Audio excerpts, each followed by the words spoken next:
The following program was produced by an independent community producer. The opinions expressed do not necessarily reflect those of the Weymouth Community Access staff or its board of directors. WCA, in compliance with FCC regulations, is prohibited from exercising control over the content of independent member-produced public access programming.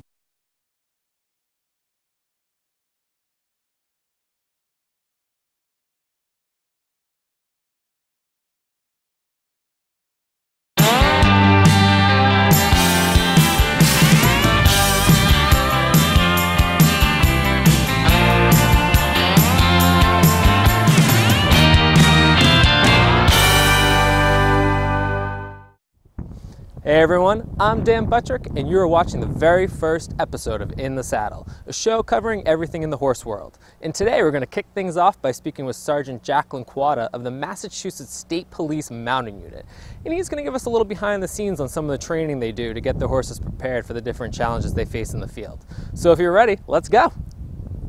So, people who aren't familiar with the Mounting Unit, what's the role of the Mounting Unit today in the state and around Boston? We have several functions. We patrol parks and beaches here in the state: Walden Pond, Salisbury Beach, Horseneck Beach, and the Blue Hills. We also do night patrols at the Red Rock Park in Lynn and Nahant.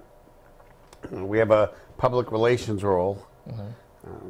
Going different places and letting people see the horses and ask questions so that they know what we're about.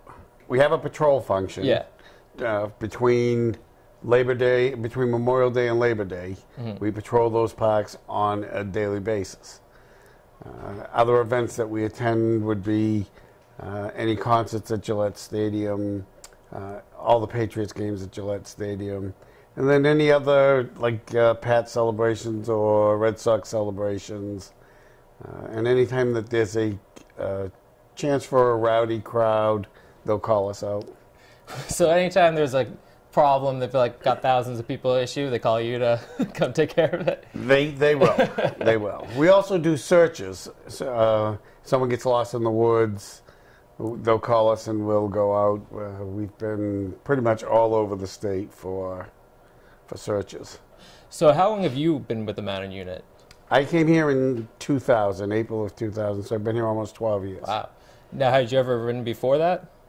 No, a couple of times as a kid, but nothing serious. When they asked you, did they ask you, or did you get assigned to it? Or I volunteered. I had signed up. They take on extra help during that period between Memorial Day and Labor Day. They take on summer help. And I said, be a nice thing to try. So I tried it. I loved it. And they were kind enough to let me stay. And I've been here ever since. Wow. Now, did you have any preconceived notions of horseback riding before that? Obviously, when you're a boy growing up, horseback riding really isn't on your agenda of things to do. Usually it's the football, the baseball. So, unless you want to be a cowboy. Unless you want to be a cowboy. But Boston, there's not too many.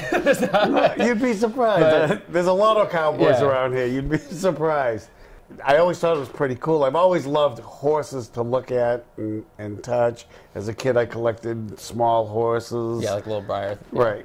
But I never really thought much about it. And then when I came here, the first 5 months, I kept saying, I'm out of my mind. This is crazy. This is harder than anything I've ever done on the state police. Physically, it's very demanding when you don't know anything about riding, and then all of a sudden you're using muscles you have never used in your life. There were a lot of sore days. I remember going through I went through the 80-hour training course, and I remember going home every night in pain. And I probably lost. I would say I lost about 20 pounds. So what does that training consist of? Because they're taking people who have never ridden before, who now have to go and patrol in big areas, and they jam a lot of information into a very small window. And like everything else, they start at the very beginning. They teach you how to ride, the discipline that we use, the techniques that we use, everyone learns to ride the same way. Nobody comes in here and gets on a horse and says, I'll ride him this way. No, you'll ride him the way we teach, because although the riders have to be taught to ride, they have to be taught to ride the way the horses know to be ridden. Yeah. These horses all get ridden the same way, and if someone decides they're going to try their own methods, it's only going to screw the horse up. Yeah. So it's all about consistency. Correct. So all your horses are ridden the same way, so you can get on and know that if you do this, it means this. And Correct. so they teach you, what basic riding skills and things of that nature. Correct. In the program, and then we use the Pony Club book as a sort of a model, and which has great information for posture, and then what Lieutenant Condon has taught us and has mandated for the type of riding that we'll do, and everything from the way you saddle the horse to the way you load the horse is done the same way. So at the end of the 4 months, if say you still want to be part of the program, but you're not that good of a rider, do they kind of keep you in and train you, or are they just like, actually, well, the this isn't cutting? The people that come that aren't full time, the unit has 6 people in it full time. There's the lieutenant, myself, and then 4 troopers. When we go out to these other barns, we have what they call TDY. It's a temporary duty. So they'll come. We try to get the same people back, because obviously that eliminates a lot of the training time, and it improves their riding skills. And we know that when we're going to an event, we have seasoned people with us. You need people you can trust. Correct. So we try to get the same people we can, but occasionally some people don't want to come back for the summer, and we have to bring somebody new in. And how many horses do you have here currently? We have 14 that are here now, 10 that are fully serviceable, and we have 4 that we will have up and out in the parks this summer. How old are those 4? They're all 5. There'll be 5 in the spring. Oh, so that's not terribly young for a horse to start. No, but the things they need to do. They've never. 2 of them have been ridden. 2 of them have never been ridden. So really? we're gonna. 2 of them we have to break the saddle, and 2 we have to remind them what it was like, because they haven't been ridden since last spring. So how do you begin the process of breaking them? We start with them in the round pen on a lunge line. And until we can get them to walk, trot, and canter at our cadence. So when you say trot, they'll trot. When they say canter, they'll canter for you. Correct. And then we take the lunge line off the horse, and we'll just work with them in the round pen. And we use a technique, I've heard it called different things, but joining up is one of the terms that we use. And what we do is, in a nutshell, we speak to them the way they speak to each other out in the field. You use pressure to get them to do what you want. And you have footage of Trooper McCann working his horse in the round pen. And if you watch, you'll see tone of voice, the inflection will get different gaits out of the horses. And if a horse doesn't want to break into another gait, he'll apply pressure by first administering a sterner look, then perhaps leaning in, and if that doesn't work, then he'll crack the whip, and it very seldomly does it get to the have to crack the whip, but if he has to, he does, and the horse doesn't like that, and as you'll see in the video with Trooper McCann, the horse will buck. When Dave presents the whip, the horse will start bucking, because no resistance to it. He's trying to say, no, you're not going to tell me what to do. And Trooper McCann is saying, you're going to do exactly what I say. And you'll see Trooper McCann make the horse reverse direction without doing anything other than stepping in the horse's path. The horse will stop, turn, and go the other way. And this is all establishing dominance over the horse. Because they're herd animals. Correct. And they there's look always for an a alpha leader. male. Yeah. And we have to be the alpha males. We have to be the boss. So that's where it starts. It all starts in there. Some people don't get the establishing dominance and being the alpha male. Doesn't mean that you are constantly on that horse. It means that when you want that horse to do something, then you apply the pressure. If you're constantly on him in a pressure way, that horse is just going to be a coiled spring. So it's not about being strict every single moment you're with that horse. It's just about when you need him to do something, applying that pressure Correct. so that he will do it. And him understanding that make sure that he always has that healthy respect for you, so that when he's coming into your space, you may be relaxed. Yeah. He's eating grass, we're just out doing nothing, walking around. But he needs to know that he can't come in my space. Yeah. So if he comes in my space, you've established a safe area. If he comes in that space, then you need to own it. But even though you're in a relaxed situation, you still have to let him know you're the alpha male.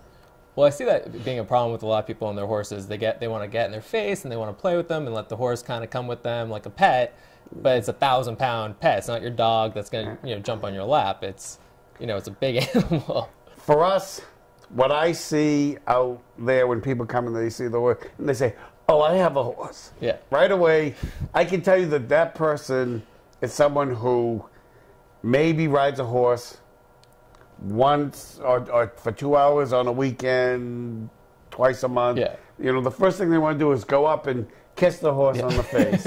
And I look at that and I say, that's the fastest way to lose teeth. We don't let anyone pat our horses' heads. And not necessarily because we're afraid they're going to get bitten, but they get all up and close, and then the horse shakes his head, and next thing you know, somebody wants the state to buy them a new set of teeth. Yeah. We let people pat their necks and their shoulders. We don't let them go behind the horse. We don't let them behind our boots on the saddle, and we don't let them touch their faces. Now, it takes a very special kind of horse to be able to put up with the things you guys go through on a daily basis. Is there like a particular breed you look for, or is it more just the mentality of the horse itself? Right now, we're going with Percheron thoroughbred crosses. So big guys. big athletic animals. Yeah. And they don't necessarily have to be really tall. Some of them turn out that way, but some of them get a stronger Percheron gene and are thicker. But I think the Percheron has a better temperament. Any of the draft horses have a better temperament. They're not going to get as frazzled. I personally am not a fan of the thoroughbred, but that's just personal preference. A little too hot for you? Some people love them. I'm just not a fan of them. And we have several, and they do fine. Yeah. They're excellent horses. Just for me personally, I feel better on a thicker, bigger animal. Maybe something to hold on to. Maybe because I'm a little overweight, and I like to feel a sturdy animal under me. So, do you go out and buy these horses? Are they donated to you? In the past, they had been donated to us. All of them? Yes, that was the only way we got horses when I first came here. And then about 6 years ago, we started buying horses out of Canada. Now, is there a certain thing you look for in a horse when you're buying? Do you go up to Canada and look at these horses? The lieutenant goes up and he picks the ones that he likes. Is there something in particular he's looking for? Like, is it a mentality? Is it physical? Is it... You can't tell. They're so young. When they came, they were 6 months. Oh, wow. So they were just these little things. I mean, it's really hard to tell what you're going to get with them. You hope that because you're going with the Percheron, that you get a decent temperament. And then we believe that it's how they're handled that determines a lot of how they're going to turn out. Are most of them geldings? They're all geldings. Is there any particular reason for that, or is it just the way it worked out? No, if they're not gelded when they get here, they soon will be. It's just, they don't, they get that stud mentality, and it's hard to, the stallions tend to be more aggressive. Yeah. Have you ever had a horse like not take to the program at all, just can't get it? Yes, we have. If they can't make it here, I mean, we put a lot into trying to get them. If they can't make it here, I don't know what they would, where they would go, what we would want. We've only, I guess we probably had two since I've been here that were just washouts. Only 2 in 12 years? Yeah. Now, what happens to the ones that don't make the program? We find homes for them. What's like the perfect age range for a unit horse? Because you were saying 5 and 6 is a little young.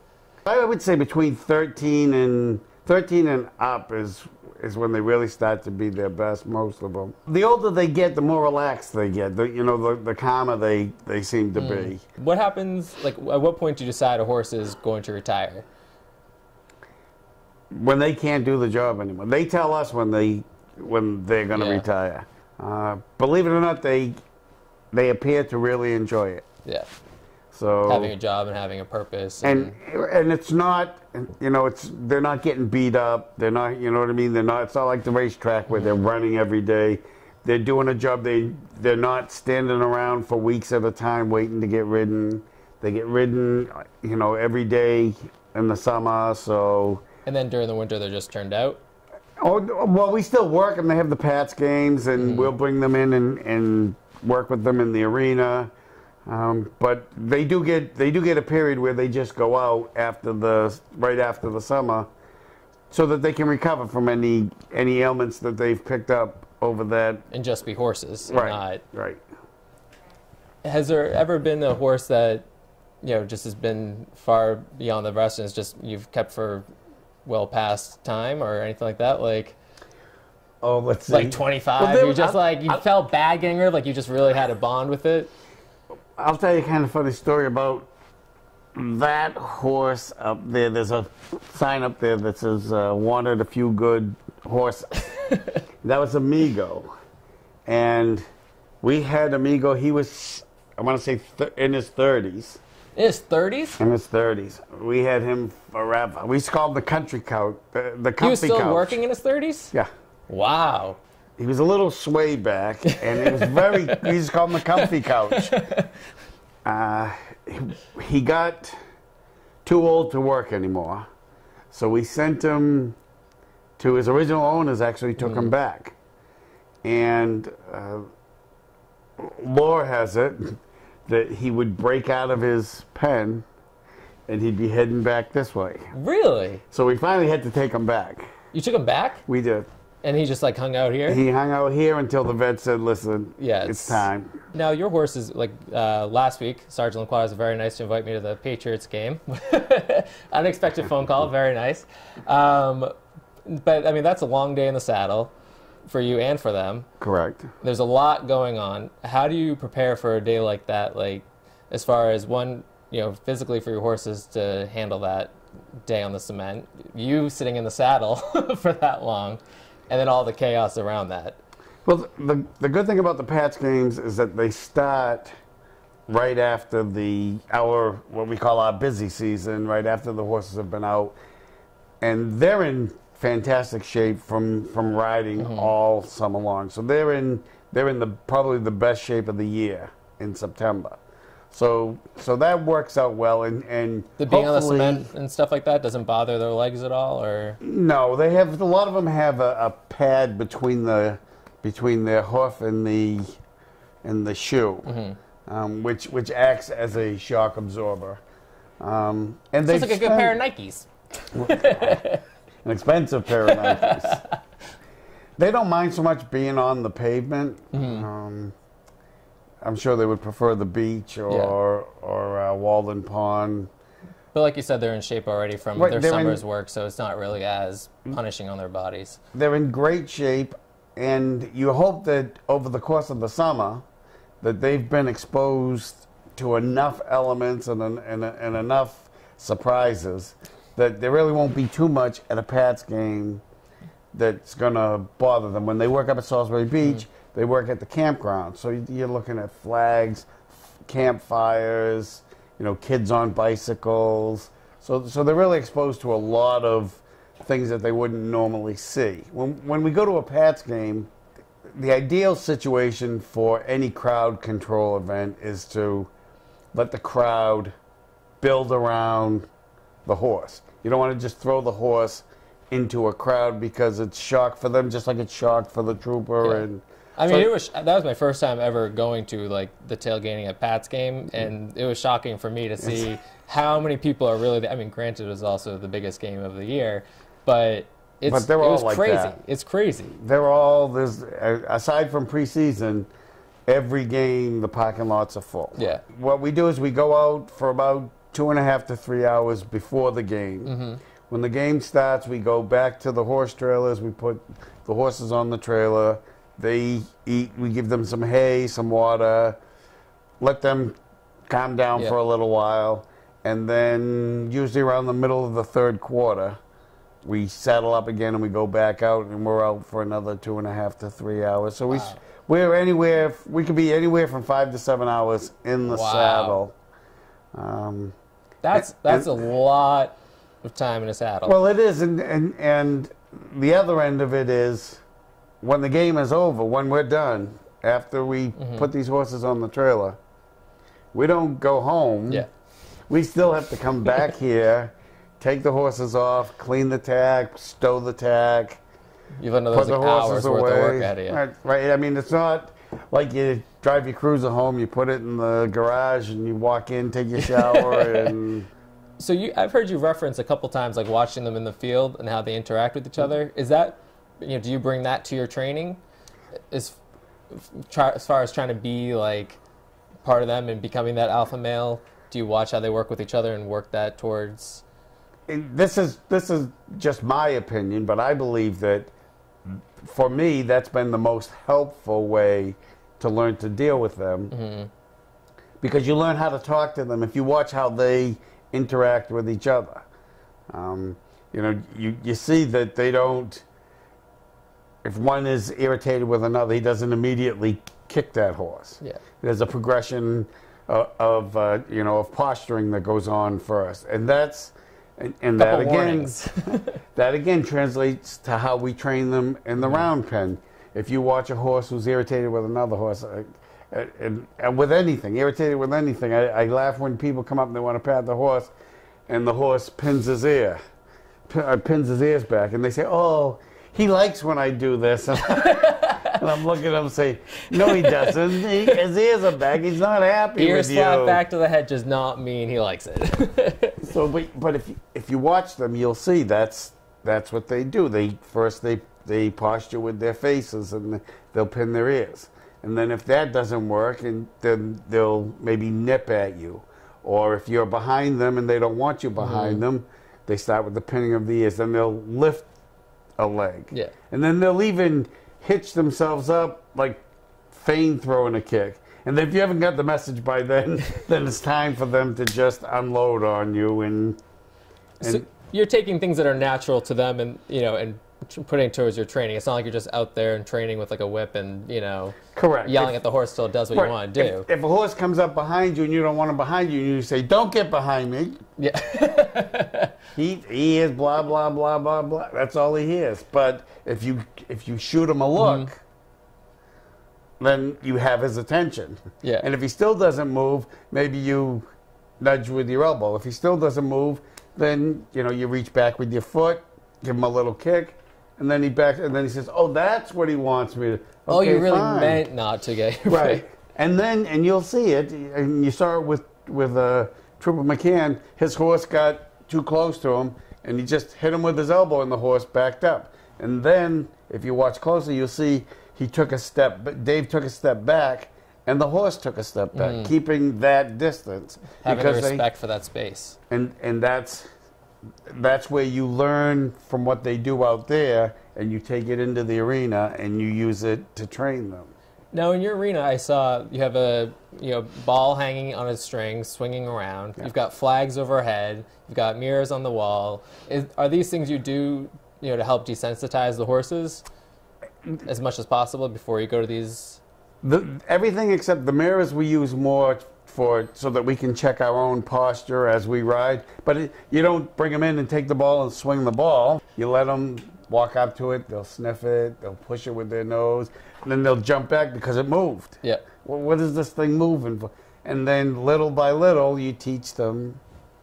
It's not going to hurt you. It's not going to hurt you. And then do you try to change up the things that are in there? Like, you know, is the ball going to move to a different side of the arena? Like, just to kind of keep it fresh for them? And we won't move the ball, but we'll set it at different heights. We have other items that we use. We have a 6-foot beach ball. It looks like a beach ball. It's a training ball. And we blow that up in...